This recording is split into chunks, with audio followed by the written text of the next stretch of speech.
মন্ত্ৰী মাননীয় চন্দ্ৰমোহন পাটোৱাৰীদেৱ, স্বাস্থ্য আৰু পৰিয়াল কল্যাণ বিভাগৰ মন্ত্ৰী মাননীয় কেশৱ মহন্তদেৱ, জলসম্পদ তথ্য আৰু জলসংযোগ বিভাগৰ মন্ত্ৰী মাননীয় পীযুষ হাজৰিকাদেৱ, মুখ্যমন্ত্ৰীৰ ৰাজনৈতিক সচিব Jayanta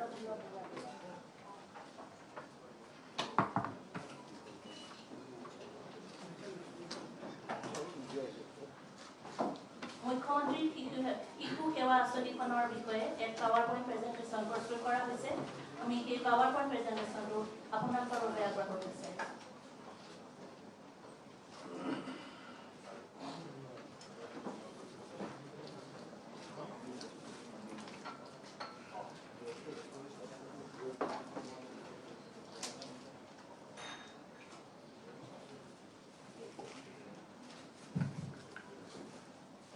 Namaskar. Good morning, everybody. Honorable Chief Minister, sir, Honorable Minister for Panchayat and Rural Development, Honorable Minister Agriculture, Honorable Minister Industries and Commerce Department, Government of Assam, Honorable Minister for Handloom and Textiles, Honorable Minister for Health and Family Welfare, Honorable Minister for Water Resources, Honorable CEM, Karbi Anglong Autonomous Council, Honorable Political Secretary to Honorable Chief Minister who is present here today, my colleagues from key departments of Government of Assam, my friends from print and electronic media. It's a momentous day today when the present government, under the leadership of our Honorable Chief Minister, sir, has completed 30 days exactly today. And I'll not make much time, and in fact, I'll just make a brief presentation on one of the important schemes of the government announced on 29th already. And within a short time, we have been able to get the cabinet approval and all the procedures, everything is in place. And moi etu guideline ki keneke SOP ase, keneke ami etu ami select korim, keneke ami etu taka jabo, everything has been put in, the entire mechanism has been put in place. And COVID, we all know, in fact, this is a kind of a household talk, morning, evening, every time. In the last almost 15-16 months now, COVID has caused insurmountable misery to humankind, the world over. This is the biggest pandemic that our generation has seen so far. Many precious lives been lost in the process, and many people continue to suffer in hospitals. We all know that the active cases, not only in Assam or in Guwahati, but across the globe, many people continue to suffer in hospitals. And this has been the biggest human tragedy of our generation that we are aware of. And one of the biggest victims of COVID are those children who have lost both their parents due to COVID. This is a very, very sad tale to tell. And with the rising death numbers, the cohort of such orphans the world over, in India and also in Assam, unfortunately is increasing. And this is a very, very misery kind of a state. And while we are making all efforts to contain the spread of virus, provide adequate treatment to COVID patients, in fact, this morning also Honorable Chief Minister inaugurated a very state-of-the-art COVID DRDO hospital, and also been undertaking large-scale vaccination program. It is our moral and more importantly social responsibility to take care of such orphans who have lost their parents due to this pandemic in the last 1 year or so. Just a brief statistics of COVID in Assam. I will come to column number 4, that is number of deaths due to COVID. In fact, it's not a mean number, but it's not, in fact, compared to other places, Assam is still, we are quite low at 0.85% of this is the death rate, but at 3793 lives, mostly all precious lives been lost due to COVID. So there are 4 sub-segments to this important scheme. The first is financial assistance to guardians, caretakers of orphan child up to 15 years. So here, in case of orphan child up to 15 years, the state government has pledged to provide an amount of rupees 3,500 per child per month. This will also include the support from Government of India in eligible cases up to rupees 2,000 per child per month, wherever applicable. So this 3,500 will continue to be available to the child till the child attains the age of 24 years. এই কারণে আমি এটা কাম করিছো as instructed by our Chief Minister sir. What we have done is that in order to ensure that this is a timely payment and payment up to 24 years of age, we have decided to make fixed deposit in the name of the child with State Bank of India, and this will be available to them, and the monthly income will continue to accrue, and at the end of the year, in fact after they attain the age of 24, the mechanism is such that the entire money, it will be kind of an annuity payment, and thereafter the entire money will accrue to the child, so that they can support themselves in future also. Upkeep, the second segment is upkeep and educational expenditure of children who are not staying with their extended family. The first was when they are staying with the extended family, in order to provide some kind of a monthly remuneration to them towards their expenditure. That was the segment.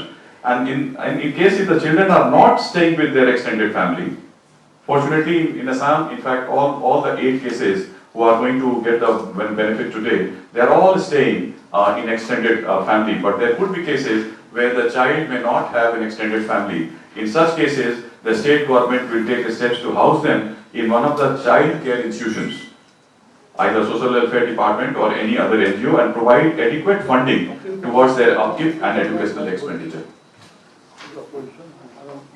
The third feature of this scheme is that proper accommodation for orphaned adolescent girls and boys, that is beyond 15 years.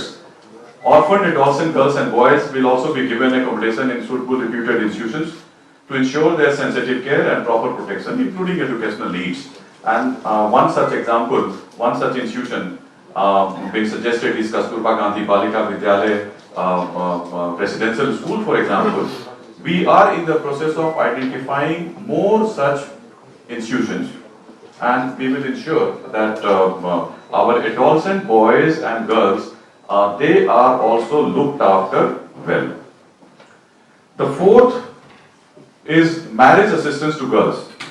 In case of girls who are of marriage age and have lost, we have 2-3 such cases in Assam. The state government will extend a one-time financial package towards marriage assistance for such girls, and the government of Assam will provide 1 tola of gold. We already have one scheme called Arundhati scheme. Under that, all such girls will be eligible to get 1 tola of gold. Besides that, the state government will also provide 50,000 rupees as one-time assistance. This is the fourth component. In addition to this, since we get to realize that almost 90% of such orphaned boys or girls would be school going, in order to cater to their requirement, the state government has also gone one step forward, and each such child, orphan child, will be provided with 1 laptop. And of course, the idea is to make them self-reliant wherever required, depending on the aptitude. The state government will also bear the entire expenditure towards their skill-based vocational training. So many departments are involved, and we will coordinate with all the departments. As far as funding is concerned, the Honorable Chief Minister decided, in fact, that everything, this is an important scheme, this is a very, very solid scheme. So for this significant scheme, everything will be directly monitored by the Chief Minister's office, and accordingly the funding will also come from the Chief Minister's Relief Fund. So that everything, in fact everything, there is no procedure involved, everything will be absolutely seamless, and as I explained, that in case of direct financial assistance, the first segment of that, the first feature of that scheme, we are going to put fixed deposit in the name of the children, so that this 3,500, this is almost like a monthly income plan or annuity scheme. This will continue to be available to the child. Sir, thank you, sir.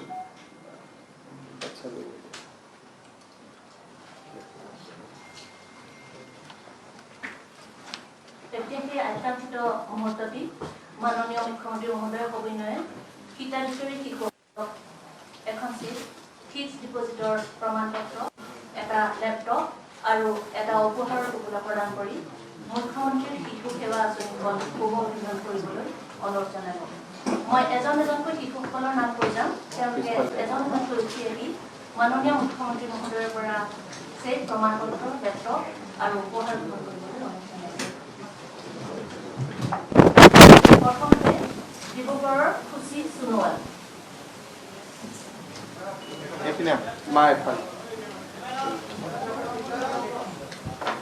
হ'ব, চবেই পাই যাব, মই মাজত মাতিম।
এবাৰ হ'ব অংকিতা শইকীয়া।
এবাৰ দিব অৰ্পণ শইকীয়া যোৰহাট।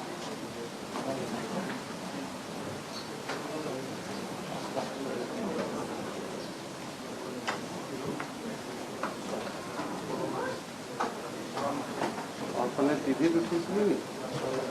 মই টিভিত দেখিছিলোঁ, তাৰ লগত খেলি এতিয়া তাই বা আছিলে।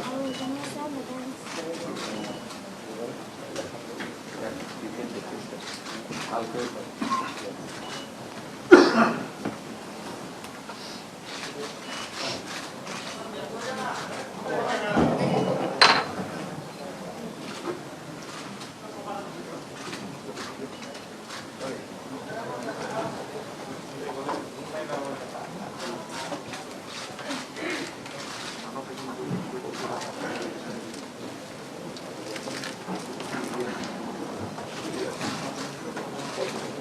এবাৰ দিব মধুজামিনী চৌধুৰী কামৰূপ। লাহে লাহে শিকি কাম কাৰ্য কৰিলে পঢ়া শুনা ভাল হ'ব।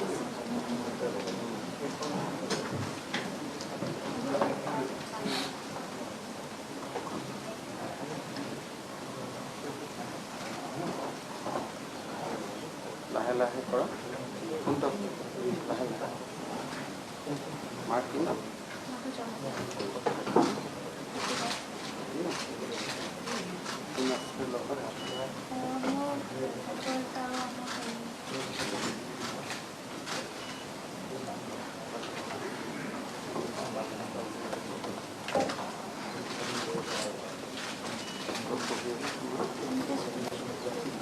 MP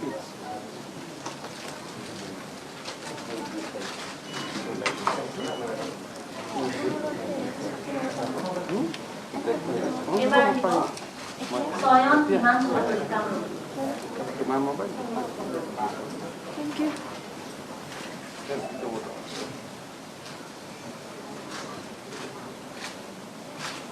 Thank you.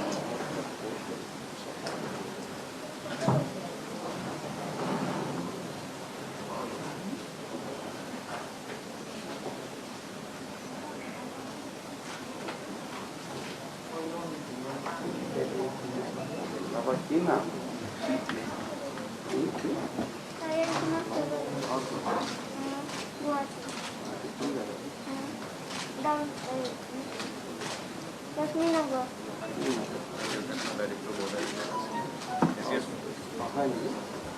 ये दुनिया का भूल है पूरा हीरो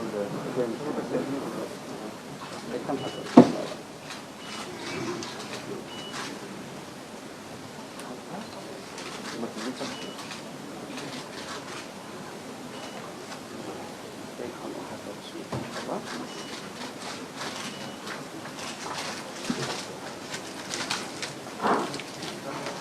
এটা কার লগত ভৈৰৱ বসুমতাৰী শ্ৰীৰাম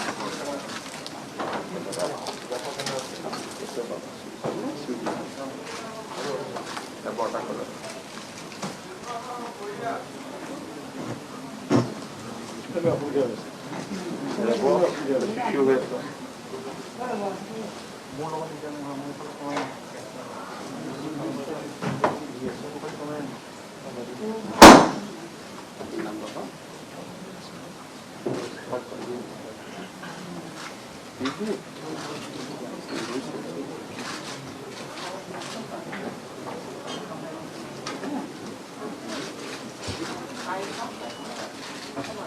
সদায় বিজনেস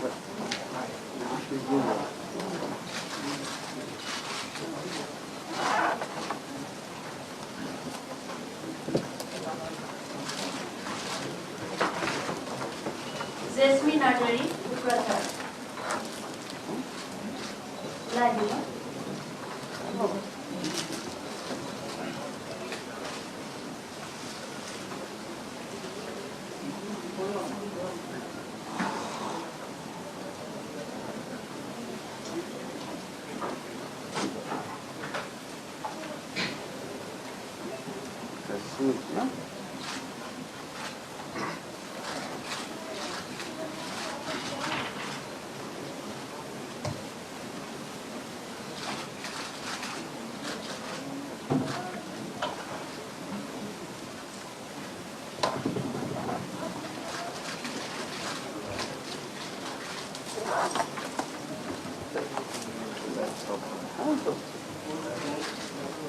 ওয়াকিল হুসেন ভুবৰী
তেখেতৰ বক্তব্য আগবঢ়োৱাৰ লগতে সংবাদমেল সম্বোধন কৰিবলৈ সবিনয়ে অনুৰোধ জনাইছোঁ।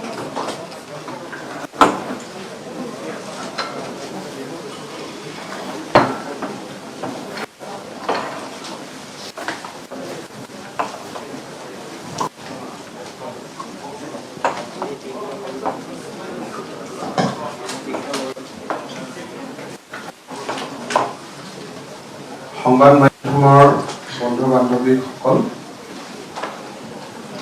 আজি আমাৰ চৰকাৰখনে 30টা দিন অতিক্ৰম কৰিলে আৰু এই মুহূৰ্তটো আপোনালোকক সম্বোধন কৰিবৰ বাবে মোৰ লগত মোৰ সতীৰ্থ মন্ত্ৰী ৰঞ্জিত দাস ডাঙৰীয়া, অতুল বৰা ডাঙৰীয়া, কেশৱ মহন্ত ডাঙৰীয়া, উৰ্খাও বৰা ব্ৰহ্ম ডাঙৰীয়া, সন্মানীয় মন্ত্ৰী চন্দ্ৰমোহন পাটোৱাৰী ডাঙৰীয়া, পীযুষ হাজৰিকা ডাঙৰীয়া আৰু আমাৰ কাৰ্বি আলং স্বায়ত্তশাসিত পৰিষদৰ তুলিৰাম ৰংহাং আৰু আমাৰ মোৰ সতীৰ্থ কেইবাজনো বিধায়ক আপোনালোকৰ সন্মুখত উপস্থিত আছে।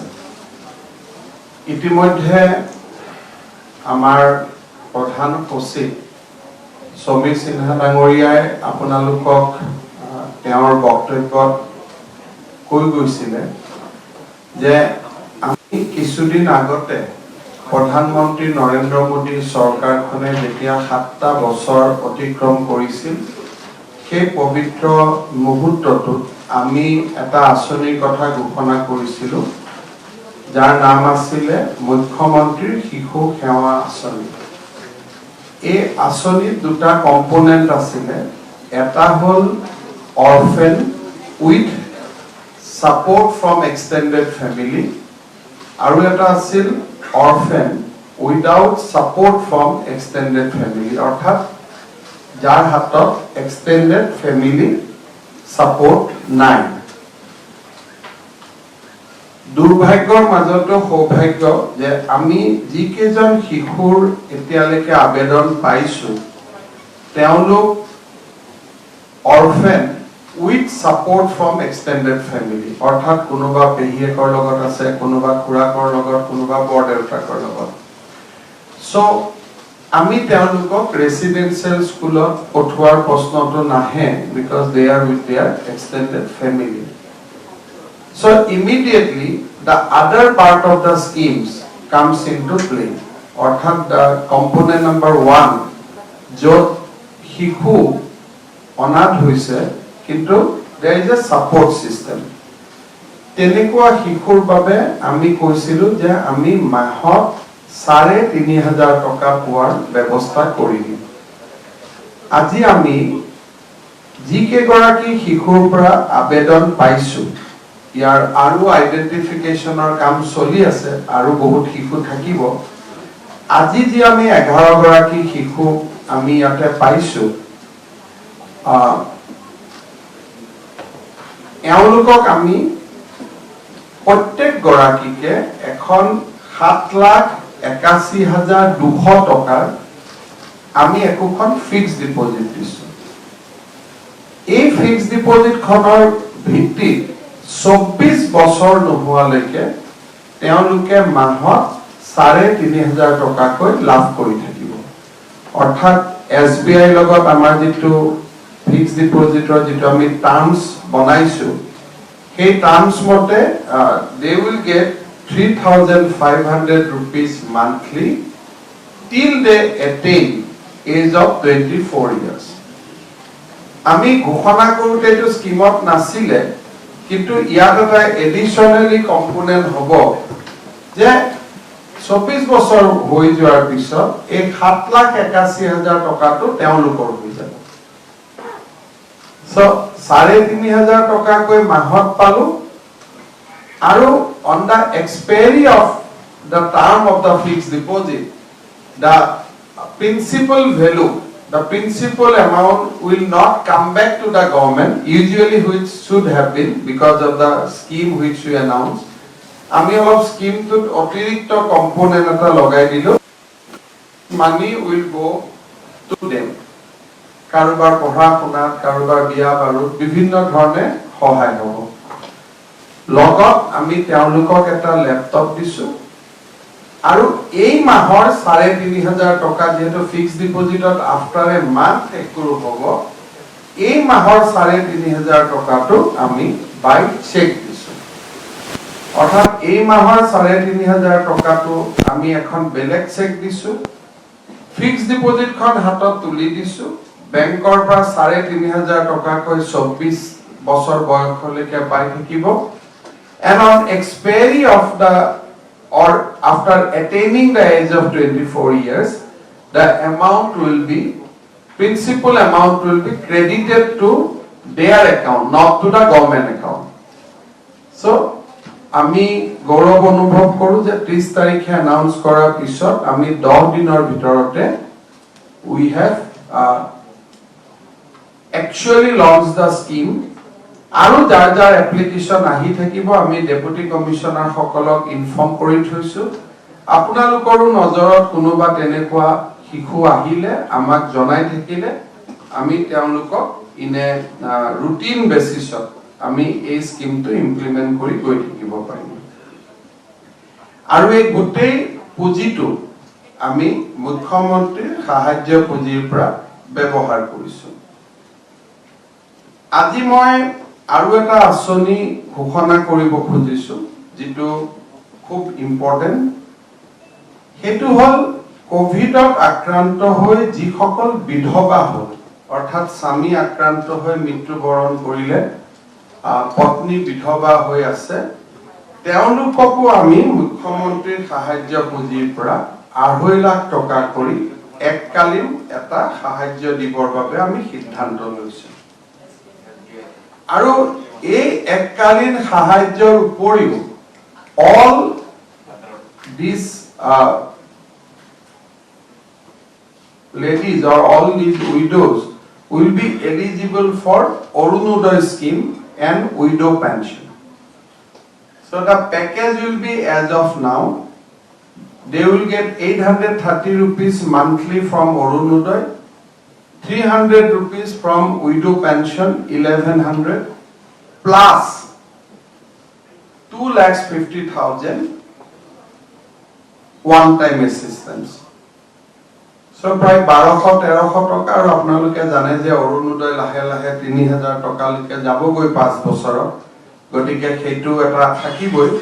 সো অৰুণোদয় বিধৱা পেঞ্চনৰ সৈতে নগদ ২.৫ লাখ টকা আমি মুখ্যমন্ত্ৰীৰ সাহায্য পুঁজিৰ পৰা আগবঢ়াম।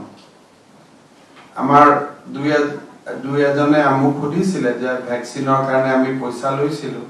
আমি ভ্যাকচিনৰ 50 কোটি টকা ইতিমধ্যে খৰচ কৰিছো আৰু অসমৰ ৰাইজৰ পৰা আমি যিখিনি পইচা পাইছিলো, আজি আমাৰ অনাথ আশ্ৰয়হীন শিশুসকল আৰু পৰৱৰ্তী পৰ্যায়ত কোভিডত আক্ৰান্ত হৈ মৃত্যুবৰণ কৰা বিধৱা মহিলাসকল আৰু এখোজ আগুৱাই গৈ অসম চৰকাৰে যি পেডিয়াট্ৰিক ইন্টেনসিভ কেয়াৰ ইউনিট 1000 বনাবৰ কাৰণে সিদ্ধান্ত লৈছে, আমি তাতে এই পুঁজি ব্যয় কৰি গৈ থাকিম। চৰকাৰখনে এটা মাহ অতিক্ৰম কৰিলে, মুখ্যমন্ত্ৰী হিচাপে দায়িত্ব লোৱাৰ পিছত আমাৰ মন্ত্ৰীসকলে একেলগে আমি দিনে নিশাই কাম কৰিছো আৰু 30টা দিন আমি ইতিমধ্যে পৰিপূৰ্ণ কৰিছো। চৰকাৰ এখনৰ সফলতা বিফলতা জুখিবলৈ 30টা দিনক আমি কোনো প্ৰকাৰে এটা মানদণ্ড বুলি ধৰিব নোৱাৰো। তথাপিতো আমাৰ এটা লোক কথা আছে যে morning shows the day. So এই এমাহত আমি কেইটামান নিৰ্দিষ্ট কাম হাতত লবলৈ সক্ষম হৈছিল। প্ৰথম কথা যে মাইনমাৰৰ সীমান্তৰ পৰা অবাধ ড্ৰাগছৰ প্ৰচলন আজিৰ কথা নহয়, বিভিন্ন সময়ত এই ধৰণৰ কথা বতৰা আমি দেখি আহিছো।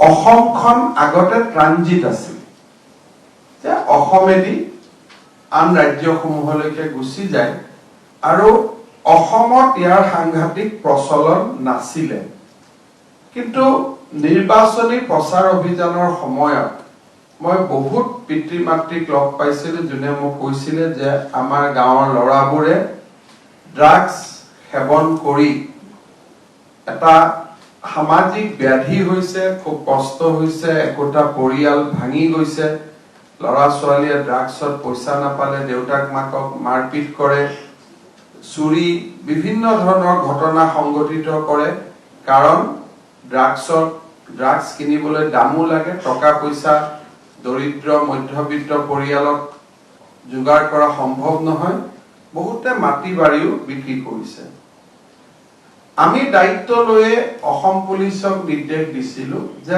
ড্ৰাগছৰ বিৰুদ্ধে এখন দ্বিধাহীন সংগ্ৰাম শূন্য সহনশীলতাৰে আগবাঢ়িব লাগে মই বহুত সন্তুষ্ট নহয় কৰিবলগীয়া কাম বহুত আছে কিন্তু যোৱা এটা মাহত আমি প্ৰায় 8 কোটি টকাৰ এনপিটিছে যেটো আমাৰ যেটো ক্যালকুলেশন নৰ্মস আছে গভৰ্নমেন্টৰ সেই নৰ্মস মতে হিৰোইন 7 কোটি 98 লাখ 68 হাজাৰ টকাৰ বজাৰ মূল্যৰ হিৰোইন আমি জব্দ কৰিছো কেনাবিস বা গাঞ্জা বুলি আমি যেটো কওঁ তাক আমি 6 কোটি 10 লাখ 39 হাজাৰ 49 টকাৰ আমি কেনাবিস আমি জব্দ কৰিছো ট্যাবলেট 9 কোটি 2 লাখ 60 হাজাৰ 700 টকা মৰফিন 50 হাজাৰ টকাৰ কফ সিৰাপ 38 লাখ 68,500 rupeesৰ ওপিয়াম 11 লাখ 7 হাজাৰ 500 আৰু পপি ষ্ট্ৰক 18 লাখ 45 হাজাৰ টকা সৰ্বমুঠ আজি দিনটোলৈকে আমি 23 কোটি 80 লাখ 54 হাজাৰ 740 টকা মূল্যৰ নিচাজাত সামগ্ৰী আমি জব্দ কৰিছো আৰু প্ৰায় 500 ওচৰত অপৰাধীক আমি গ্ৰেপ্তাৰ কৰিছো আৰু যোৱাকালি আৰক্ষী অধীক্ষকসকলৰ সন্মিলনত যাতে ফৰেনসিকৰ অভাৱত মানুহবিলাকে জামিন পাব নোৱাৰে অসমত 7টাকৈ নতুন ফৰেনসিক ল্যাব স্থাপন কৰাৰো আমি সিদ্ধান্ত গ্ৰহণ কৰিছো মই ভাবো ইয়াৰ এটা সুদূৰ প্ৰসাৰী আমি ফল লাভ কৰিম আৰু আজিও গুৱাহাটী মহানগৰ আৰক্ষীয়ে বুজন পৰিমাণৰ ড্ৰাগছ আজি দিনটোতো জব্দ কৰিছে আৰু এই যুদ্ধখন আমি নিৰন্তৰ গতিত আমি চলাই যাম যোৱাকালি গুৱাহাটীত ৰাতি বা পুৱতি নিশা আজি বুলি ক'ব লাগিব যে কোডিন ফসফেট থকা সিরাপ যোৱাকালি আমি 55 লাখৰ একেটা ৰেডতে আমি জব্দ কৰিছো আমাৰ জোৰাবাটৰ পৰা Guwahati so this battle will continue for some more time till we stop আমি ড্ৰাগছ আৰু ট্ৰেনজিট এই দুইটা বন্ধ নকৰালৈকে অসম পুলিচে দ্বিধাহীন সংগ্ৰাম এখন চলাই যাব আপোনালোকৰ সহযোগিতা কামনা কৰিছো যেতিয়া ড্ৰাগছত ধৰাত পৰে ৰিহেবৰ কথাটো আহে আমাৰ অহা বাজেটত আমি অসমত ৰিহেব সেন্টাৰৰ যেটো পৰিধি তাক আকৌ বেছি বঢ়াবৰ বাবে আমি চেষ্টা কৰিম ড্ৰাগছৰ লগে লগে গৰুৰ চোৰাং ব্যৱসায় আমাৰ বাবে এটা বহুত ডাঙৰ সমস্যা আছিল অসমৰ প্ৰচলিত আইনে গৰুৰ ট্ৰেনজিট যেতিয়া হয় তাক বন্ধ কৰাৰ তাক বেআইনী বুলি গণ্য নকৰে যেটো আজিৰ দিনৰ আইন আছিল কাৰণ আপোনালোকে জানে যে কোনোবাই যদি বজাৰৰ পৰা কিবা কিনি আনে আন্তঃৰাজ্যিক সীমান্ত দি পাৰ হৈ গলেও আইনগতভাৱে কিবা কোৱাৰ অধিকাৰ আমাৰ নাই বৰ্ডাৰ দি পাৰ হলে আমি ক'ব পাৰো কিন্তু আমাৰ লগত যেহেতু বৰ্ডাৰ দি পাৰ নহয় মেঘালয় দি একেবাৰে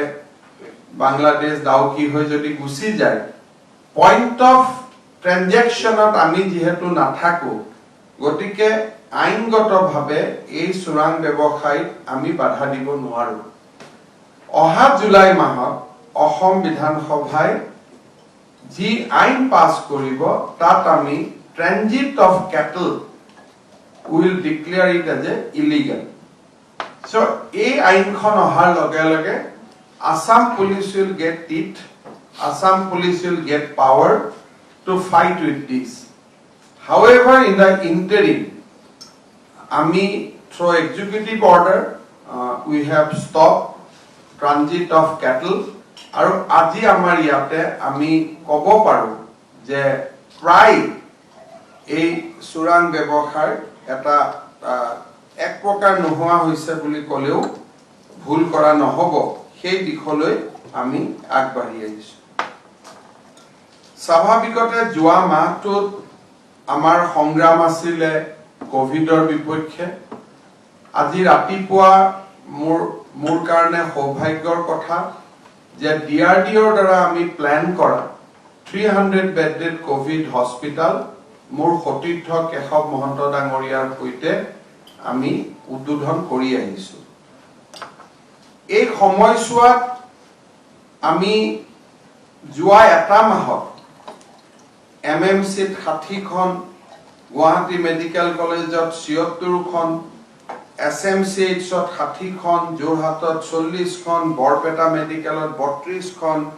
লখিমপুৰ মেডিকেলত 6খন ডিফু মেডিকেলত 12খন এই ধৰণে আমি বহু আইসিইউ সংযোজন কৰিছো আৰু অক্সিজেন বেডো আমি সংযোজন কৰিব পাৰিছো ভ্যাকসিনেশনৰ ক্ষেত্ৰত আমি বহুখিনি আগুৱাই গৈছো আমাৰ ভ্যাকসিনেশন যেটো প্ল্যান আমি লৈছিলো that was we have invented a new thing which we call strategic vaccination অৰ্থাৎ unlike other state and city আমি ভ্যাকসিন কৰিছিলো যত কোভিডৰ সংখ্যা বাঢ়ি আহিছে we develop a concept called A6 town and city কাৰণ আমাৰ যেতিয়া 6000 কোভিড হৈছিল almost 5000 covid cases were contributed by Dibrugarh Tinsukia Tezpur Kachar Nagaon Guwahati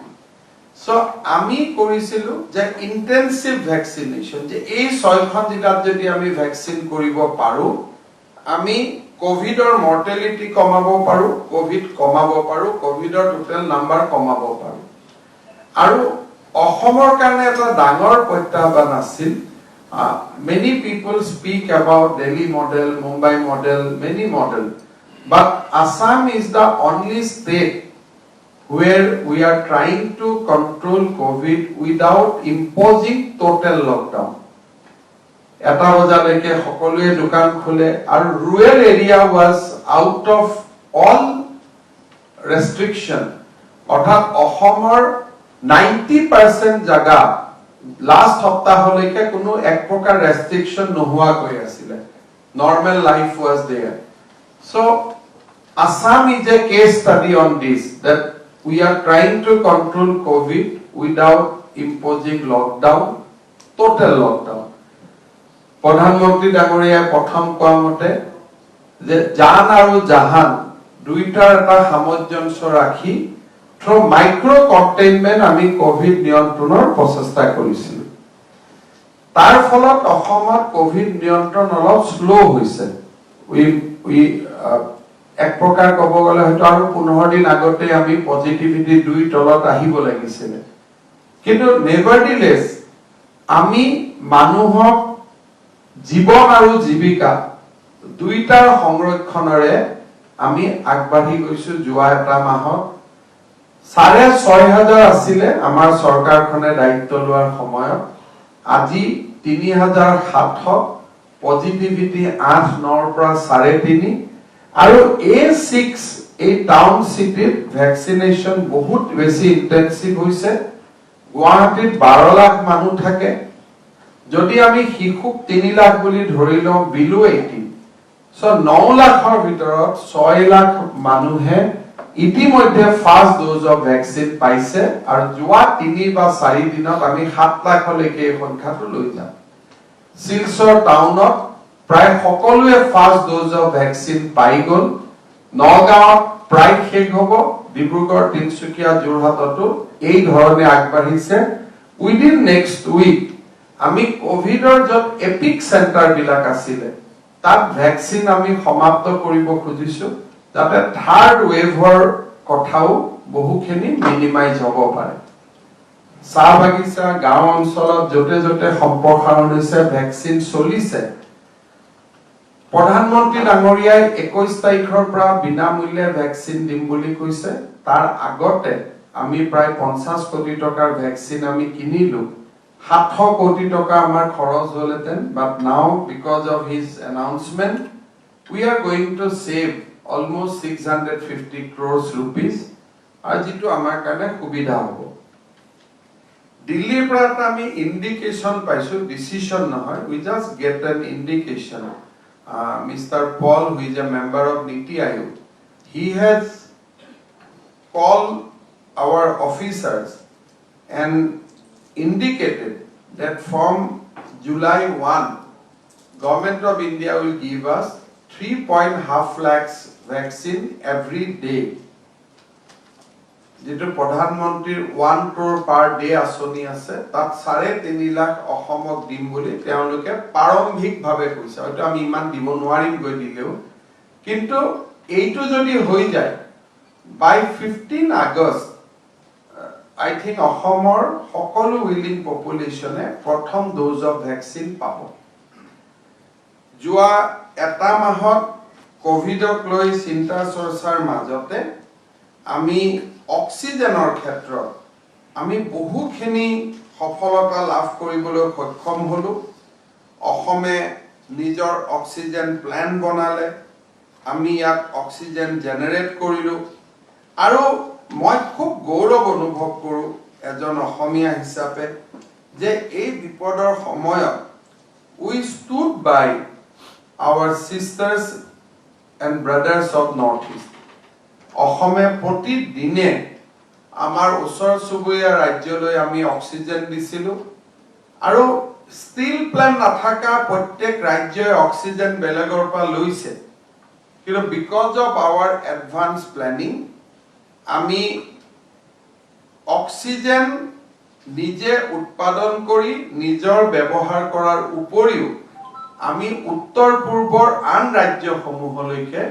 আমি অক্সিজেন দিছো অকল অক্সিজেন দিয়া নহয় আমি সিলিন্ডাৰো দিছো ইভেন যেতিয়া সিলিন্ডাৰ ব্ল্যাক মাৰ্কেটৰ দামে দাম তেতিয়া মণিপুৰ আদি ৰাজ্যক আমি যিমান পাৰো আমাৰ সিলিন্ডাৰে দিও সহায় কৰাৰ বাবে আমি যত্ন কৰিছো মই ভাবো যে during pandemic Assam has discharged its historical responsibility to all our sister states আৰু এজন অসমীয়া হিচাপে আমি নিশ্চয় গৌৰৱ অনুভৱ কৰিব পাৰো আমাৰ প্ৰায়বিলাক ডিস্ট্ৰিক্ট হস্পিটালতে এতিয়া অক্সিজেন প্ল্যান লগোৱা কাম আৰম্ভ হৈছে আৰু এতিয়া ভাৰত চৰকাৰেও আমাক অক্সিজেন ট্ৰেইন দিছে গতিকে এতিয়া আমি সেই ক্ৰাইসিসটোৰ পৰা বহুত দূৰলৈ গুছি গলো পিকটো আমি মেনেজ কৰিলো পিকটো মেনেজ কৰা নহয় we shared our resources with our northeastern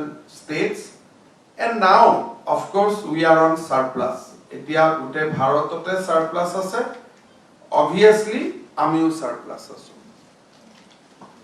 drugs আৰু কোভিডৰ লগতে এই সময়ছোৱাত অসমৰ ৰাইজে মুখ্যমন্ত্ৰী সাহায্য পুঁজি লৈ উদাৰ সাহায্য আগবঢ়ালে প্ৰথমবাৰৰ বাবে with the you can imagine the growing positions of Assam অসমৰ শক্তিশালী স্থিতি ৰিলায়েন্স টাটাৰ দৰে কৰ্পোৰেট সকলেও প্ৰায় 15 কোটি টকা সিএম ৰিলিফ ফাণ্ডত এই সময়ছোৱাত আগবঢ়াইছিলে আমি বহুত কৰ্পোৰেট কন্ট্ৰিবিউশন এবাৰ পাইছো যেটো আগত ঠিক তেনেকুৱা ধৰণৰ আমি দেখা নাছিলো মই সকলোকে ধন্যবাদ জনাইছো যে এবাৰ lot of corporate groups has evinced interest on Assam আৰু তেওঁলোকে উদাৰ চিত্তে অসমক সহায় কৰিছে Tata group Tata Sons Reliance Numaligarh Oil India Calcom আমাৰ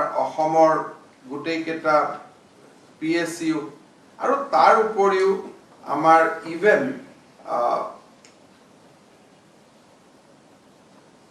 কিছুমান প্ৰাইভেট ব্যক্তি আৰু একেবাৰে সৰু সৰু ল'ৰা ছোৱালীয়ে নিজৰ জন্মদিনৰ টকাও আনি ভ্যাকসিন বা মুখ্যমন্ত্ৰী সাহায্য পুঁজি দিছিলে 114 কোটি টকা আমি পাইছিলো 50 কোটি টকা দি আমি ভ্যাকসিনস কিনিছো আৰু এই যি বিধৱা মহিলা সকললৈকে শিশু সকললৈকে আৰু পিকুৰ ক্ষেত্ৰত এই পুঁজি আমি নিৰন্তৰ ব্যৱহাৰ কৰি গৈ থাকিম সদায় ৰাইজে আমি ভাবো যে আমাক সহায় কৰি গৈ থাকিব যাতে কোভিডৰ বিৰুদ্ধে সংগ্ৰামখনক আমি এটা জন আন্দোলনলৈ ৰূপান্তৰ কৰিব পাৰো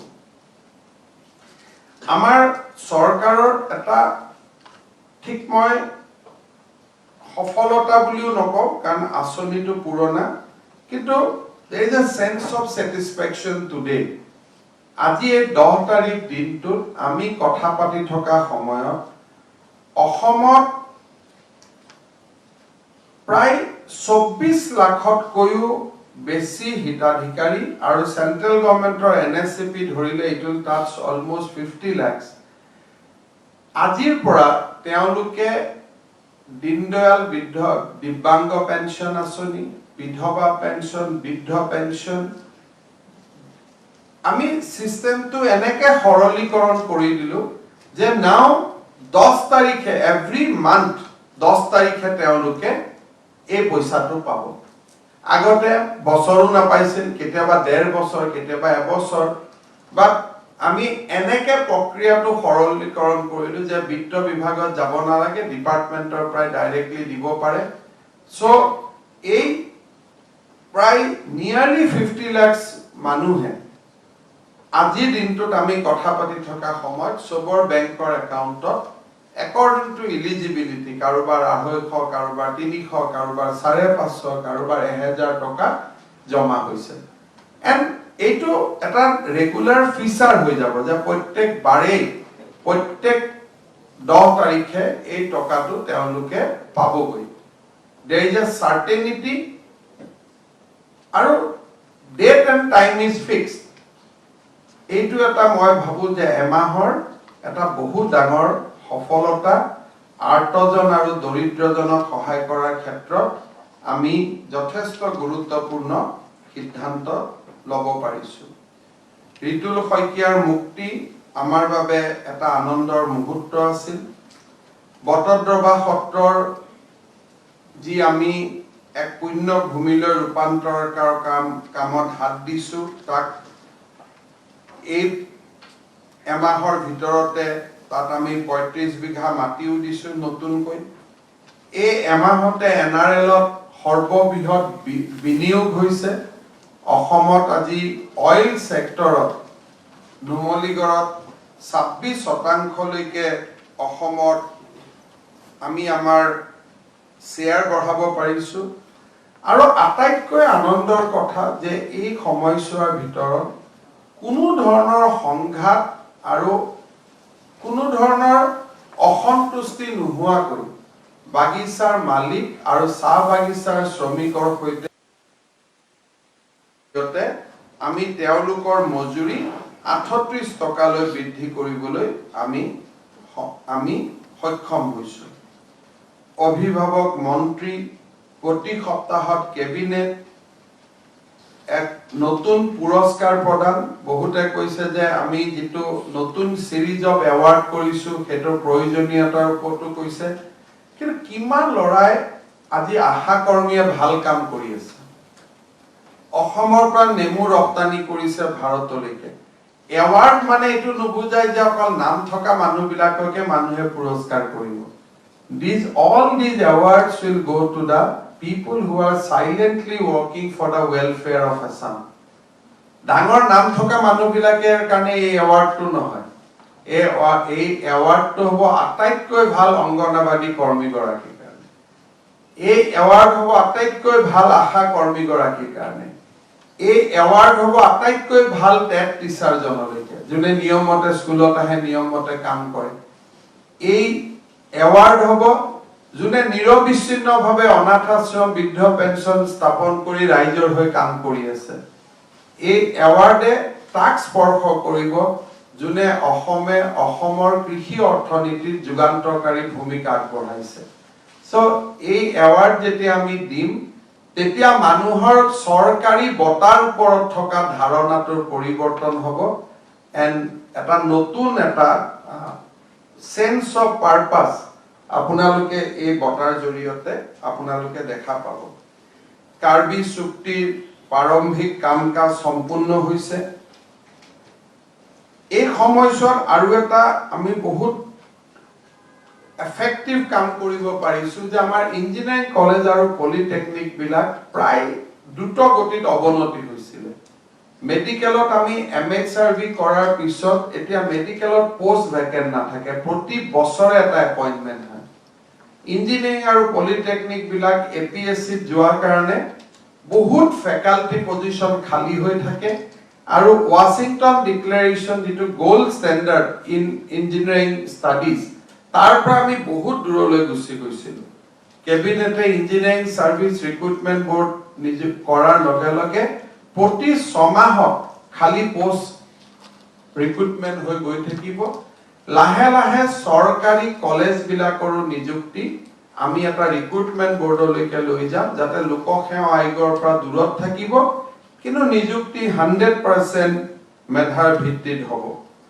এই সময়ছোৱাৰ ভিতৰত আমি দুখনকৈ ৰাষ্ট্ৰীয় উদ্যান ঘোষণা কৰিব পাৰিছো ৰায়মনা আৰু দিহিং পাটকাই এই সময়ছোৱাৰ ভিতৰতে আমি কাজিৰঙা ফ্ৰন্টলাইন ষ্টাফক ভ্যাকচিনেশনৰ পৰা এলিফেন্ট কৰিডৰ ইকো সেনসিটিভ জোন আদিৰ ক্ষেত্ৰত স্থানীয় মানুহৰ লগত লৈ কিবা নতুন কৰাৰ ক্ষেত্ৰত আমি বহুত দূৰ আগুৱাই গলো পুলিশ ৰিফৰ্মত এটা বহু ডাঙৰ আমি পদক্ষেপ ল'ব পাৰিছো আৰু অহা কেবিনেটত সোশ্যাল ওয়েলফেয়াৰ ডিপাৰ্টমেন্টৰো সাপ্লিমেন্টাৰী নিউট্ৰিশন প্ৰগ্ৰামে যাতে প্ৰত্যেকজন শিশুৰ জীৱনত পৰিৱৰ্তন আনিব পাৰে তাৰ বাবে আমি চেষ্টা কৰিছো আপোনালোকে অহা সপ্তাহত তাৰ বিষয়ে গম পাব আৰু এই সময়ছোৱাতে আমি সিপাজাৰত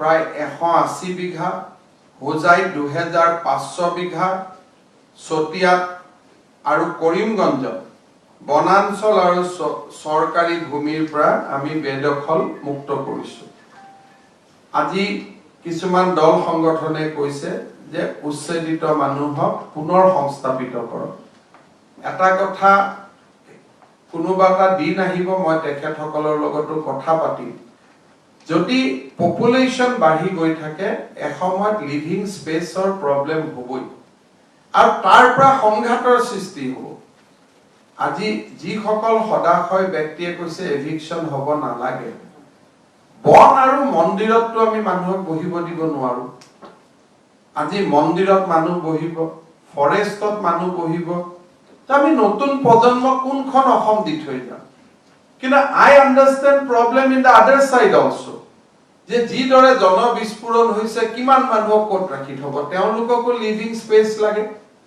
মই ভাবো যে আমাৰ আমসু ইউডিএফ আদিৰ দৰে সংগঠনে জনসংখ্যা নিয়ন্ত্ৰণৰ ওপৰত তেওঁলোকে চিন্তা কৰিব লাগিব নহলে এদিন মানুহৰ এনেকুৱা অভাৱ হ'ব যে কামাখ্যাৰ মাটিটোতো আহি তেওঁলোক বহিব লাগিব নহলে ক'ত থাকিব and that will never be allowed by the other people সংঘাত অবশ্যম্ভাৱী হ'ব অসমত আমি সংঘাত কমাব লাগে সেইকাৰণে মই ভাবো যে instead of criticising government in every step তেখেতসকলে প্ৰচেষ্টা কৰিব লাগে যে how to practise small family size আজি যদি বড়ো মিসিং আদি সম্প্ৰদায়টো যদি স্মল ফ্যামিলি সাইজ তেওঁলোকে প্ৰেক্টিস নকৰিলেহেঁতেন তেওঁলোকেও ফৰেষ্টত যাব লাগিলহেঁতেন কিন্তু আপোনালোকে চাব যে লাষ্ট 20 ইয়াৰ্ছত কোনো বড়ো মানুহে বনভূমি ভাঙা নাই, কোনো মিচিং মানুহে বনভূমি ভঙা নাই, because they have adopted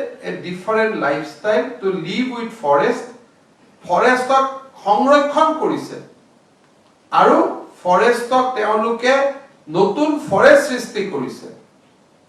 সেইকাৰণে এইবাৰ আমি সিদ্ধান্ত লৈছো যে ট্ৰাইবেল সকলক ফৰেষ্টৰ যেটো পাট্টা দিয়াৰ কাম আমি খুব এক্সপিডাইট কৰিম, because they deserve this, কাৰণ তেওঁলোকে আমাৰ বনভূমিক ৰক্ষণাবেক্ষণ কৰিছে। গতিকে কোনোবাই যদি ভাবে যে কোনোবা এখন গণতান্ত্ৰিক চৰকাৰে ফৰেষ্ট আৰু মন্দিৰ আৰু সত্ৰত মানুহক মাটিত বহিব দিব, I think that is a too much expectation from us. ইমান expectation আমি মেনেজ কৰিব নোৱাৰো। মোৰ আপত্তি নাই বৰপেটা বাগবৰ জনিয়াত চৰকাৰী মাটি আছে তেওঁলোকক এলট কৰাৰ ক্ষেত্ৰত, কিন্তু how long and how far? যদি এটা পৰিয়ালত 10টা 12টা সন্তান জন্ম হয় আমিতো নোৱাৰিম। So Assam government is going to take some few more steps that which should encourage population control, and I want to work with AMSU and UDF on this front. যে নহলে বিপদ হ'ব, নহলে তেওঁলোক ক'ত থাকিব? এসময়তো কামাখ্যা মন্দিৰতো আহি বহিব লাগিব, গুৱাহাটীতো বহিব লাগিব, মোৰ ঘৰো ল'ব লাগিব, নহলে ক'ত মাটি পাব? যদি প্ৰতি মই এখন অসমৰ এটা সমষ্টিৰ কথা কওঁ, যোৱাবাৰ তাত 65,000 ভোট আছিলে 5 বছৰ আগত, এইবাৰ তাত 80,000 ভোট হৈছে। মই ইলেকশ্যনৰ পিছত এজন মোৰ কংগ্ৰেছৰ পুৰণা বিধায়কক সুধিছিলো যে এবাৰ কন্টেষ্টটো খুব টান হৈছে, তোৰ কি হ'ব? বোলে নহয় নহয় দাদা, আগত মোৰ ইয়াত 65,000 ভোট আছিল, এবাৰ 80,000 হ'ল। I was pleasantly surprised যে কেনেকে 25,000 ভোট বাঢ়িব পাৰে। So মই অসমৰ যিসকল বুদ্ধিজীৱী, অসমৰ যিসকল জ্ঞান গৰ্ভ তেওঁলোকে কৰে, এভিকশ্যন সৰু কথা, এইটো আপোনালোকে পাহৰি যাওক। মেজৰ ইস্যুটো হৈছে যে যদি জনসংখ্যা নিয়ন্ত্ৰণ নহয় তেওঁলোকক কিমান দিন গভৰ্ণমেণ্টে 3 টকা চাউল দিব, কিমান দিন বিনামূল্যে চাউল দিব, চাকৰি ক'ত হ'ব, অসমত ইণ্ডাষ্ট্ৰি ক'ত আহিছে? লাষ্টত কৃষি ভূমিতে তেওঁলোক বহিব লাগিব, কৃষি ভূমি কমি যাব। গতিকে মই ভাবো যে there must be an introspection, আৰু কোনো কাৰণতে শিৱ মন্দিৰতো চৰকাৰে মানুহ বহিব দিব নোৱাৰে। আৰু শিৱ মন্দিৰ কেতিয়াৰ শিৱ মন্দিৰ? নৰকাসুৰৰ প্ৰাগজ্যোতিষপুৰৰ ট্ৰেডিশ্যন থকা মন্দিৰ। কাকিত বনাঞ্চলত আমি কেনেকে বহিব দিম? সেইদিনাতো মই বিধানসভাতো কৈছো, তেওঁলোকেও মোক কৈছে নাই নাই আমি মন্দিৰ সত্ৰত বহিব খোজা নাই। গতিকে আজি আকৌ কিয় সমালোচনা কৰিছে? সো মই ভাবো যে নতুন চিন্তাৰ উন্মেষ হ'ব লাগে।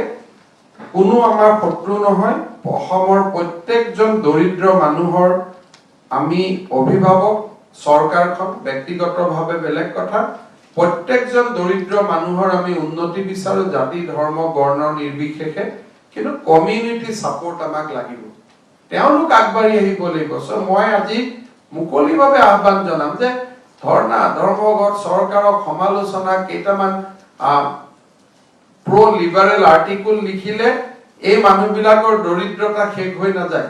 দৰিদ্ৰতা শেষ হ'বৰ কাৰণে আমি মুছলমান মহিলাৰ মাজত শিক্ষাৰ ব্যৱস্থা কৰিব লাগিব, জনসংখ্যা নিয়ন্ত্ৰণৰ কাম কৰিব লাগিব। আৰু মই আজি মুকলিভাৱে আহ্বান জনাম যে তেওঁলোকে আমাৰ লগত একেলগে কাম কৰক। We are there for all of you to support in women education and also reducing poverty. But poverty will never be reduced unless you control your population. দুইটা একেলগে কেতিয়াও হ'ব নোৱাৰে।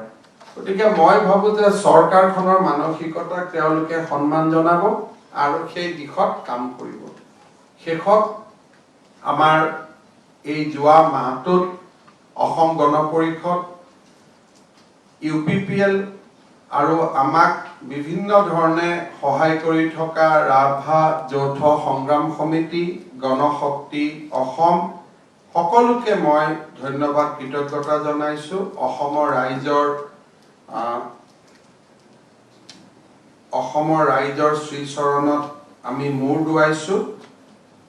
সকলো ধৰণৰ বেয়া কামৰ পৰা আঁতৰি অসমৰ জনসাধাৰণক নিষ্ঠা আৰু সততাৰে সৈতে সেৱা কৰাৰ আমাৰ গভীৰ প্ৰয়াস থাকিব আপোনালোকে আশীৰ্বাদ কৰিব আপোনালোকে যদি কিবা প্ৰশ্ন সুধিব খোজে সুধিব পাৰে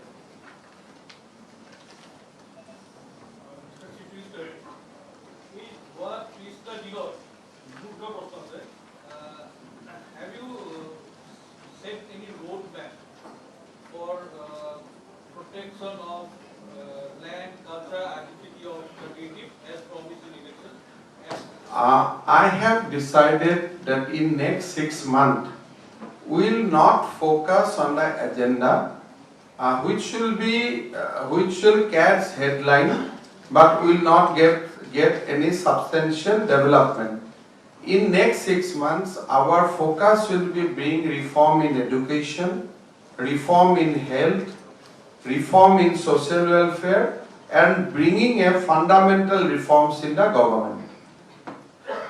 And we will try to keep ourselves out from the issue which will be unnecessary create debate but will not get anything at the end of the day. And wherever needed, we will act, we will not speak. So did this include finalization of the NRC? I have said that we will not speak, we will act wherever it is required.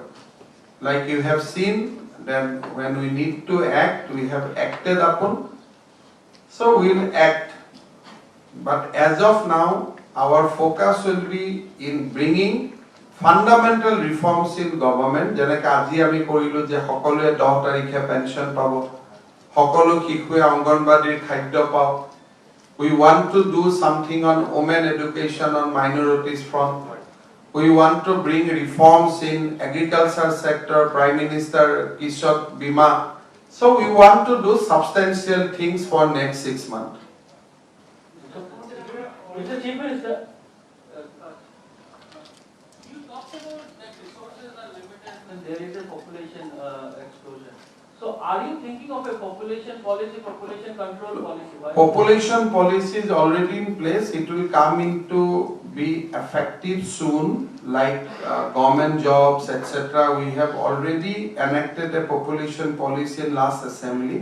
It has been rolled out substantially, like you have to go by 2 norms in Panchayat election, cooperative election. So we are already working on it, but more particularly, we want to work with the minority Muslim community to reduce population burden.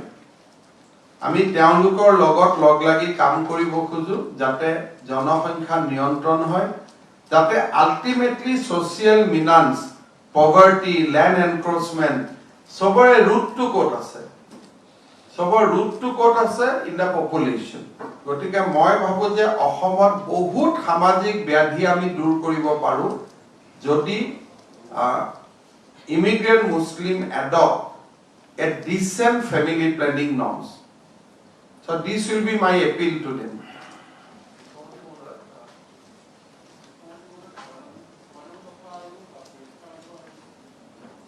So এই কথাবিলাকৰ পৰা এই ইস্যুবিলাক আছে, মিডিয়াৰ পৰা দূৰত থাকি এইবিলাকত বিভিন্ন কাম চলি আছে, চলি থাকিব, but every press conference I don't want to discuss 6 number দফা NRC আছে সুপ্ৰিম কোৰ্টত, মই কথা পাতি কি পাম? 6 নম্বৰ দফা আছে এটা বেলেগ জায়গাত. So আমাৰ মন্ত্ৰীসকলে বিভিন্ন পৰ্যায়ত বিভিন্ন মানুহৰ লগত কথা পাতি আছে, but every press conference মই issue কেইটা reiterate কৰি থাকিব খোজা নাই. But while stating so, মই আপোনালোকক এইটোকে কৈছো যে অহা 5 বছৰত সকলো দিশতে আপোনালোকে ভাল ৰিজাল্ট পাব. বহুত বেছি মিডিয়াত কথা কৈ কামবোৰ কৰি থাকো কাৰণে ৰিজাল্ট নোলায়. আমি কিবা কওঁ পোৰ্টেলটো আধা ছপাই দিয়ে, কালি আকৌ ধৰ্মঘট আৰম্ভ হৈ যায়. গতিকে we'd like to talk directly with the stakeholders, not through media. Sir, मुख्यमंत्री महोदय, it's like 1.5 months now. Several sectors are stressed, and the section is already under stress. And you are contemplating for an economic package. No, I don't think that in Assam situation is such.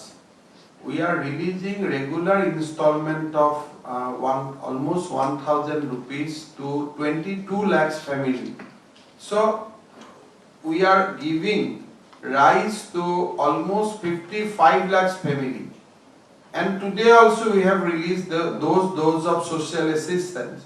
So except the urban poor, the rural poor has been taken care of, and in urban poor also we have, that is why we are a bit slow, because we are keeping all shops, business establishment open till 1.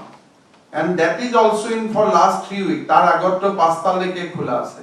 So we are striking a balance. When we are talking about COVID, we are thinking about economy also. মাননীয় মুখ্যমন্ত্ৰী মহোদয়, আপোনাৰ এটা বিষয় দৃষ্টিগোচৰ কৰিব বিচাৰিছো, যিটো বিষয়ে হয়তো বহুতে দৃষ্টিগোচৰ কৰা নাই, যে যোৱাবেলি কৰোনা কালত যেতিয়া ফুল লকডাউন হৈছিল, প্ৰধানমন্ত্ৰী ডাঙৰীয়াই কিছু ইকনমিক পেকেজ ব্যৱসায়ীসকলক দিছিল বা সেইটো লোন হিচাপে দিয়া হৈছিল, আৰু এইবেলি লোনৰ যিটো ইনষ্টলমেণ্ট মাফ কৰা নাই, আৰু বহু ক্ষেত্ৰত বহু ব্যৱসায়ীয়ে লোনৰ ইনষ্টলমেণ্ট দিয়াত ব্যৰ্থ হৈছে। তেনে ক্ষেত্ৰত তেওঁলোকৰ চিভিলত বিৰাট বেয়াকে এফেক্ট কৰিছে, যিটো ভৱিষ্যত তেওঁলোকে লোন পোৱাৰ ক্ষেত্ৰত বা ব্যৱসায় কৰাৰ ক্ষেত্ৰত বহু অসুবিধা হ'ব। চৰকাৰে কেনেকুৱা নীতি গ্ৰহণ কৰিব বা কৰিছে এই ক্ষেত্ৰত? এই বিষয়টো কেন্দ্ৰীয় চৰকাৰৰ ইস্যু। যদি কোনোবা ব্যক্তিয়ে কোভিডৰ শেষত, আমাৰ ইয়াত তেনেকুৱা লোন লোৱা ব্যক্তিৰ সংখ্যা খুবেই কম, আমি লোন যোৱাবাৰ ভাল কৰি দিব নোৱাৰিলো। ষ্ট্ৰীট ভেণ্ডৰ লোনটোৰ কথা আপুনি কৈছে নহয় জানো? অকল ষ্ট্ৰীট ভেণ্ডৰ নহয়, বহু ক্ষুদ্ৰ ব্যৱসায়ী আছে। আৰু মই ভাবো যে এই ক্ষেত্ৰত প্ৰধানমন্ত্ৰী ডাঙৰীয়াই জানে, সময়ত তেখেতে নিশ্চয় যেনেকে ভ্যাকচিনৰ ক্ষেত্ৰত ডিসিশন লৈছে। So we should continue to have faith on Prime Minister and he will act at an appropriate time. Sir, মোৰ এটা কথা জানিবলৈ আছিল, আপুনি যেনেকৈ কৃষি বিভাগৰ বিষয়াসকলক ট্ৰান্সফাৰ কৰিবলৈ কৈছে, যিসকল 3 বছৰতকৈ বেছি একে জেগাতে আছে, তেনেকৈ অসমৰ যিবিলাক ফৰেষ্ট ডিপাৰ্টমেণ্টৰ বিষয়া, তেওঁলোকৰ ক্ষেত্ৰত কিবা ব্যৱস্থা ল'ব নেকি? কাৰণ এতিয়ালৈকে বহুত গছ-গছনি কটা হৈছে, লাষ্ট 5 বছৰতো বহুত গছ-গছনি কাটিছে। আমি সিদিনা মই পাৰ্চনেলি বহুতবাৰ জনাইছোঁ, পেপাৰ কাটিঙো দিছোঁ আপোনাক। বিষয়াসকলে ক'ত কি কৰিছে, ফৰেষ্ট ডিপাৰ্টমেণ্টৰ লগত মোৰ এতিয়াও ৰিভিউ মিটিং হোৱা নাই। যেতিয়া হ'ব তেতিয়া সেই বিষয়ে মই অলপ আলোচনা কৰিম, আৰু নিশ্চয় গোটেইকেইটা বিভাগতে আমি কিছু ভাল পদক্ষেপ দেখা পাম। আমাৰ মন্ত্ৰীসকলেও চেষ্টা কৰি আছে, কিবা যদি স্পেচিফিক কমপ্লেইন আছে নিশ্চয় আমাৰ পৰিমল শুক্লবৈদ্য ডাঙৰীয়াই চাই দিব পাৰিব। মুখ্যমন্ত্ৰী মহোদয়, মাইক্ৰ ফাইনেন্সৰ ঋণ মাফৰ প্ৰক্ৰিয়াটো কিমানখিনি আগবাঢ়িছে? বহুখিনি আগবাঢ়িছে। তেওঁলোকে এতিয়া আমাক লিষ্টখন দিছে যে কিমান একজেক্টলি লোন আছে। বহুদিন তেওঁলোকে লোনৰ লিষ্টখনেই দিব খোজা নাছিলে। লাষ্ট মিটিঙত তেওঁলোকে আমাক লিষ্টখন দিছে, আৰু লাহে লাহে বিষয়টো আগবাঢ়ি গৈ আছে, আৰু বাজেটৰ সময়ত আপোনালোকে ইয়াৰ ৰিফ্লেকশ্যনবোৰ দেখা পাব। আৰু এটা প্ৰশ্ন আছিলে যে দেশৰ বহুকেইটা ৰাজ্যতে কিন্তু বৰ্ডৰ এক্সাম বন্ধ কৰিছে, কিন্তু অসমৰ গাৰ্জেনসকলে পৰীক্ষা পতাৰ সপক্ষে। বিভিন্ন ছাত্ৰ সংগঠনসকলে, বিশেষকৈ আছু, আপছু সকলোৱে শিক্ষামন্ত্ৰীক কৈছে যে অসমৰ পৰীক্ষা পাতাটো যে এটা খুব ভাল পৰম্পৰা আছে। আজি যদি আমি পৰীক্ষা নাপাতো, কালি আনন্দৰাম বৰুৱা বঁটা আমি কাক দিম, স্কুটি আমি কাক দিম। চ' অসমৰ পৰীক্ষাটোৰ লগত বহুত এম্পাৱাৰমেণ্ট পলিচিও যোগ হৈ আছে। সেইকাৰণে শিক্ষা বিভাগে জুলাই মাহৰ মাজ সপ্তাহত পৰীক্ষা পতাৰ কাৰণে চেষ্টা কৰিব, আৰু তাত পৰীক্ষাৰ প্ৰশ্ন কাকত খুব ইজি বুলি মই নকওঁ, অবজেক্টিভ টাইপ হ'ব আৰু খুব ষ্ট্ৰেইট হ'ব। কোনোবা ল'ৰাই 100ৰ ভিতৰত 100 পাবও পাৰিব, তেনেকুৱা ধৰণৰ থাকিব যদি অবজেক্টিভত থাকে। আৰু কোভিড নিয়ম মানি আমি পৰীক্ষা জুলাই মাহৰ মাজ সপ্তাহত অনুষ্ঠিত কৰিম, প্ৰভাইডেড তাত যদি পজিটিভিটি মাষ্ট বি বিলো 2%, যদি 2ৰ ওপৰত থাকে তেতিয়াহ'লে আমি স্কুলক ইভালুৱেশ্যন কৰিব দিব লাগিব। যদি 15 জুলাইলৈকে সাপোজ 15-16 জুলাই কাউন্সিলে ডিক্লেয়াৰ কৰিলে পৰীক্ষা, কিন্তু আমি 1 তাৰিখে দেখিলো যে নহয় পজিটিভিটি 3%, তেতিয়া ডেফিনেটলি আমি ষ্টুডেণ্টৰ লাইফ ৰিস্কত ল'ব নোৱাৰো। চ' কাউন্সিলে কালি পৰহি পৰীক্ষাৰ দিন দিব, বাট তাত এটা ৰাইডাৰ থাকিব যে positivity by then must be below 2%। যদি পজিটিভিটি 2ৰ ওপৰত থাকে তেতিয়াহ'লে শিক্ষকসকলে স্কুলতে ইভালুৱেশ্যন কৰি ল'ৰা ছোৱালীক আগবঢ়াই দিব।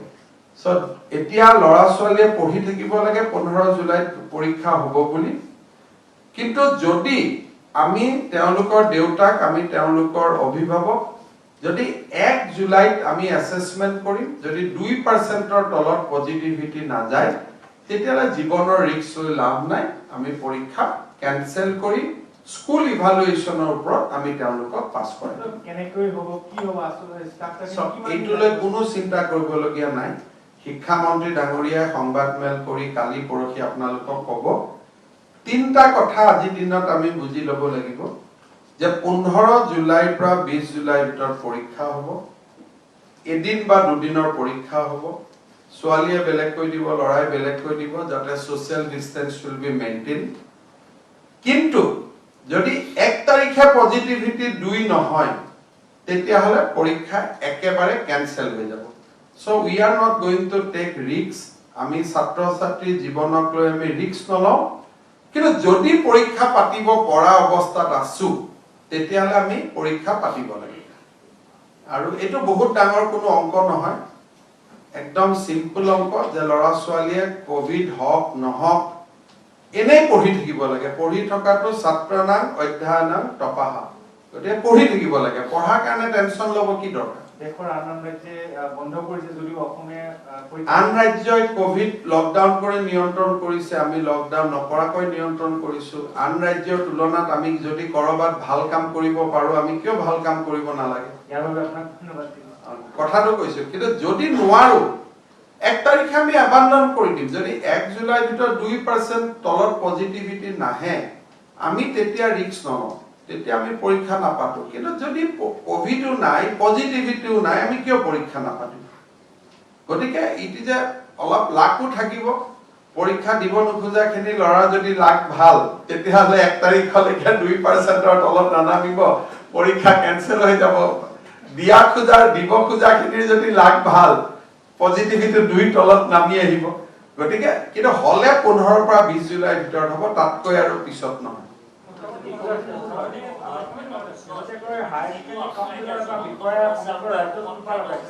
কি বিষয়? হায়াৰ ছেকেণ্ডাৰী কাউন্সিলৰ এটা বিষয়ে য'ত হায়াৰ ছেকেণ্ডাৰী কাউন্সিলক এক্সটেণ্ড কৰা নামত বিভিন্ন জুনিয়ৰ কলেজে মেনেজ কৰে বুলি আচলতে আপোনালোকে মোক গোটেইখিনি নুসুধিব, চব শিক্ষামন্ত্ৰীকো কিছু সুধিব।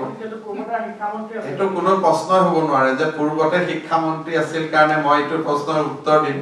গতিকে আমাৰ সকলো মন্ত্ৰীয়ে সাংবাদিকসকলৰ লগত কথা পাতি থাকে, গতিকে তেখেতসকলক আপোনালোকে সুধি থাকিব।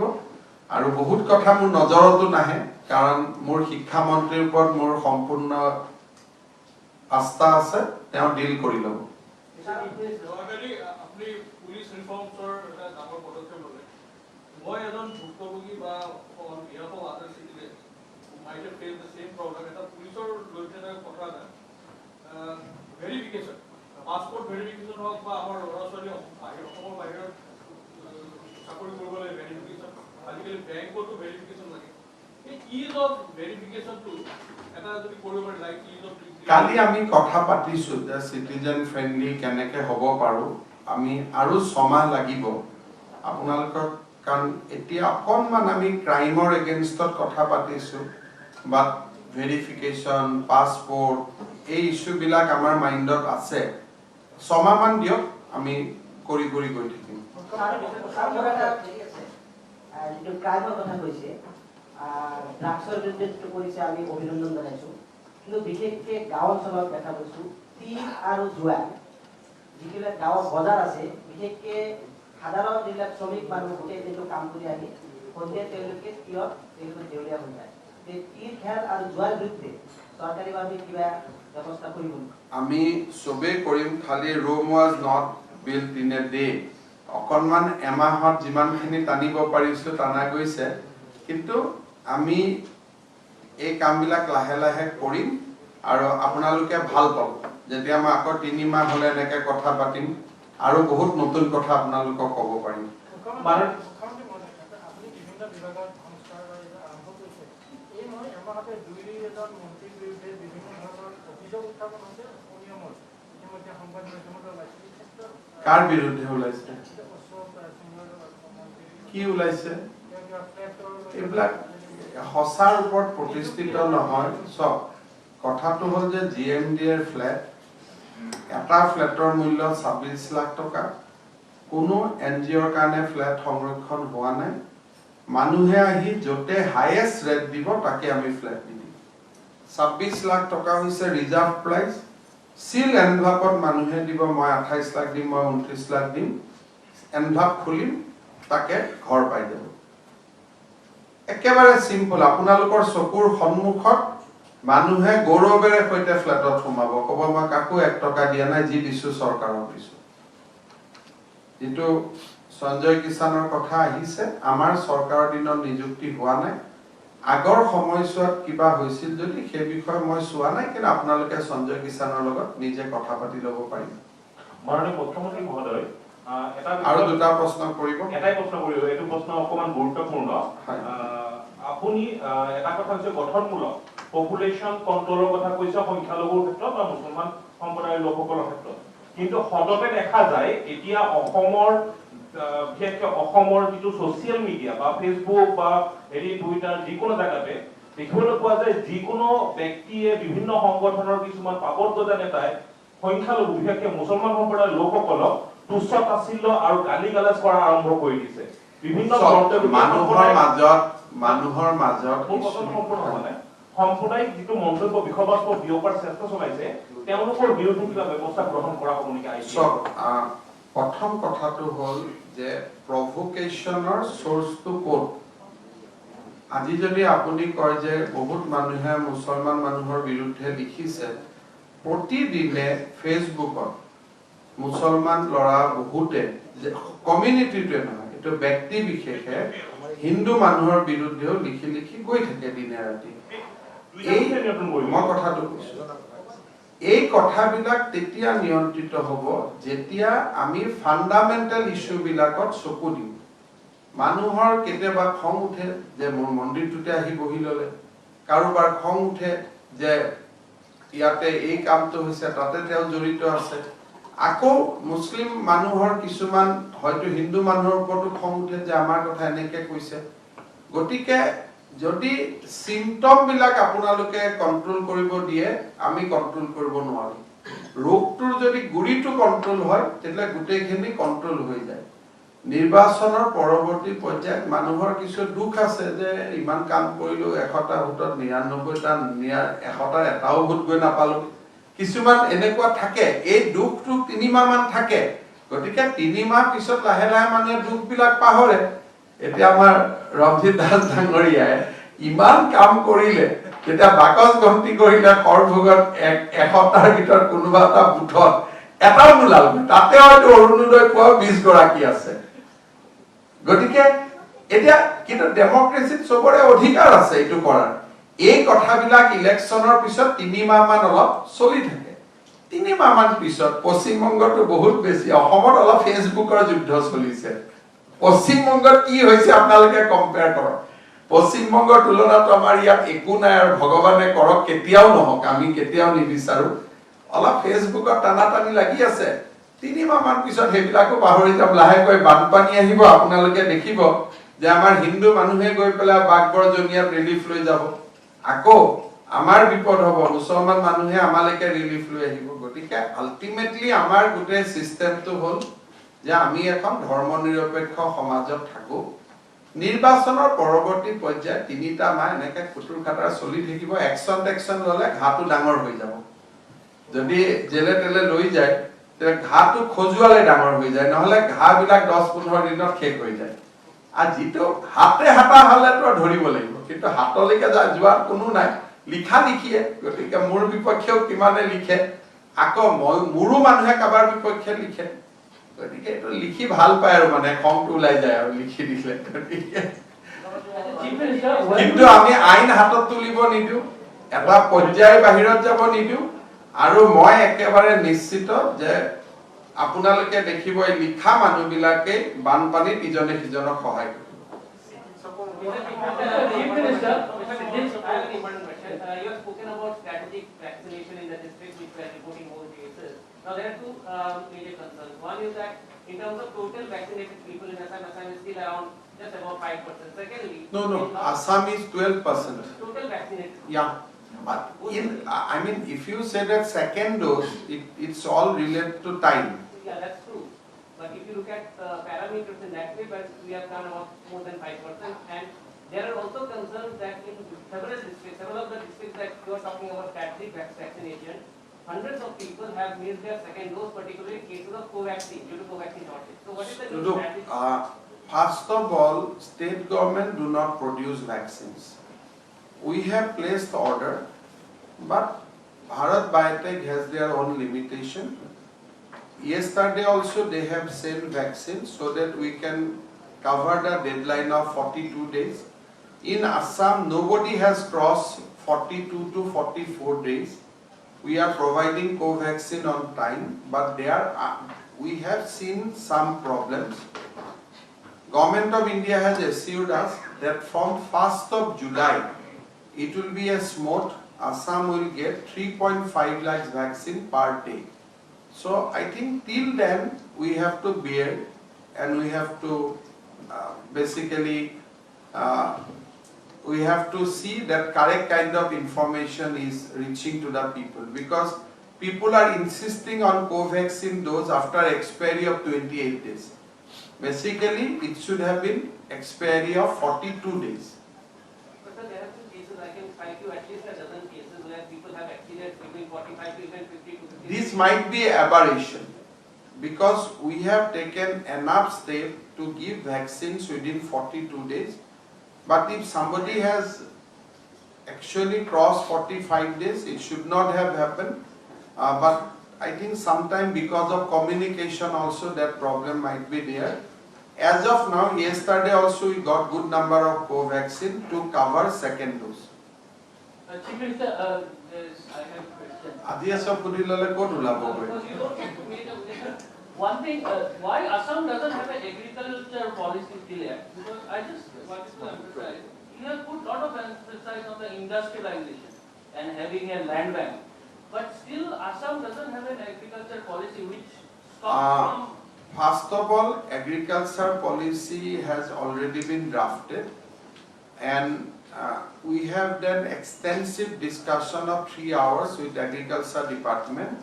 We need to do certain things. We are on it, and I think in next 6 months you will see a positive movement in that front also. Thank you so much, and please join us for lunch.